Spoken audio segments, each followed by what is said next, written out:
आसिन में एली दुर्गा मैया पूजन के बेरिया आसिन में एली दुर्गा मैया पूजन के बेरिया हे माँ पूजन के बेरिया हे माँ आरती के बेरिया आसिन में एली दुर्गा मैया पूजन के बेरिया नौ कलश ले द्वार सजायब जयंती खसायब माए नव कलश ले द्वार सजायब जयंती खसायब माहे जयंती खसायब मंदिरिया पूजन के बेरिया जयंती खसायब मंदिरिया पूजन के बेरिया आसिन में एली दुर्गा मैया पूजन के बेरिया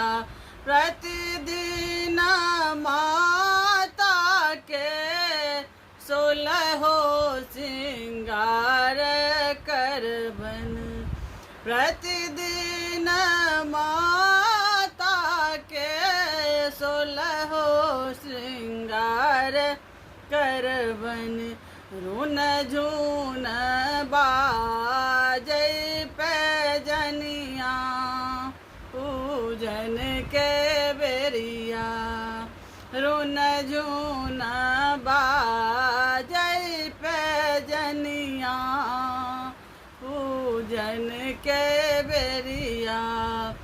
आसिन में एली दुर्गा मैया पूजन के बेरिया छप्पन व्यंजन माँ के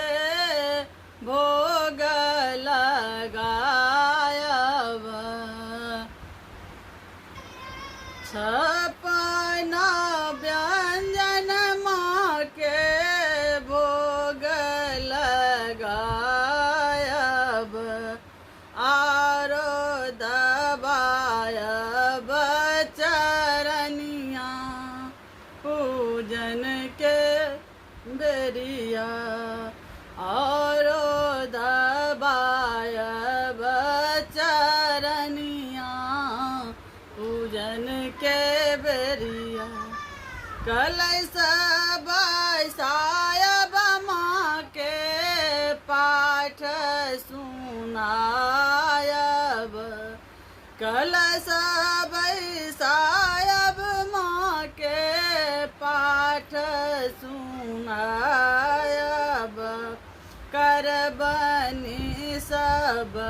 मिल बिनतिया पूजन के बेरिया आसिन में एली दुर्गा मैया पूजन के बेरिया आसिन में